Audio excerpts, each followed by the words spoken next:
Assalamualaikum warahmatullahi wabarakatuh. Perkenalkan, nama saya Akila Nahda, nomor urut 8 dari kelas 12 Jaya Thompson.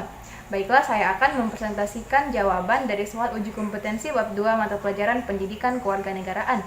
Soal yang pertama yaitu, apa yang dimaksud dengan perlindungan dan penegakan hukum? Perlindungan hukum adalah penegakan hukum, di mana hukum berfungsi untuk melindungi, menjamin, serta memelihara seluruh kepentingan masyarakat yang bersifat heterogen. Yang kedua yaitu penegakan hukum. Dalam proses penegakan hukum, hukum berfungsi untuk menegakkan dan memastikan norma-norma hukum berjalan dengan baik. Dan apabila terjadi pelanggaran hukum, maka terdapat pedoman untuk menyelesaikan pelanggaran tersebut. Selanjutnya, yang kedua yaitu mengapa perlindungan hukum tidak akan terwujud apabila penegakan hukum tidak terlaksana? Jawabannya adalah karena kedua hal tersebut saling berhubungan. Contohnya, apabila kita melakukan pelanggaran hukum dan kita tidak dihukum, maka negara akan mendapatkan banyak sekali permasalahan dan menciptakan masyarakat yang tidak berguna. Kemudian akan mendapatkan sanksi apabila penegakan hukum tidak dilaksanakan kewajibannya. Soal yang ketiga yaitu, mengapa perlindungan dan penegakan hukum mutlak dilakukan oleh suatu negara demokrasi?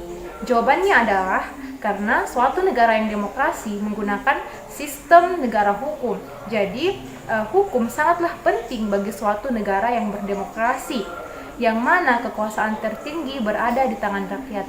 Selanjutnya, yang keempat yaitu jelaskan peran polisi, jaksa, hakim, advokat, serta KPK dalam proses penegakan hukum di Indonesia.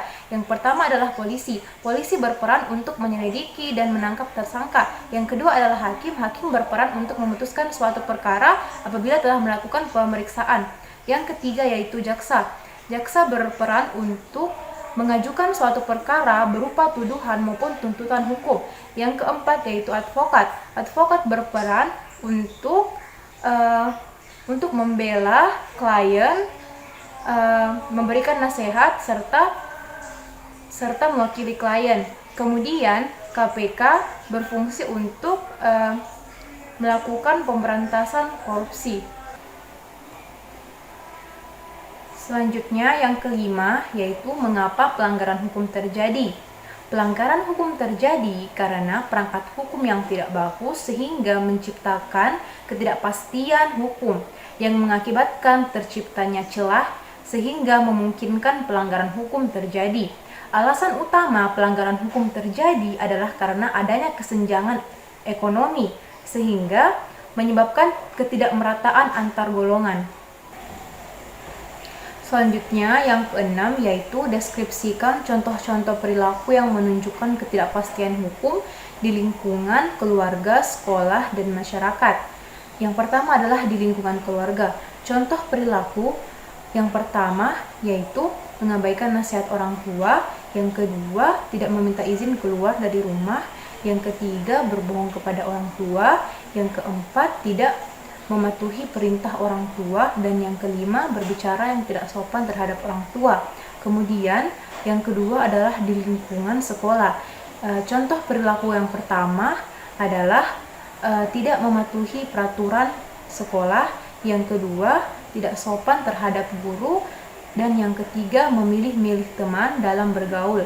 Kemudian yang ketiga di lingkungan masyarakat. Contoh perilaku yang pertama yaitu membuat kekacauan di lingkungan masyarakat.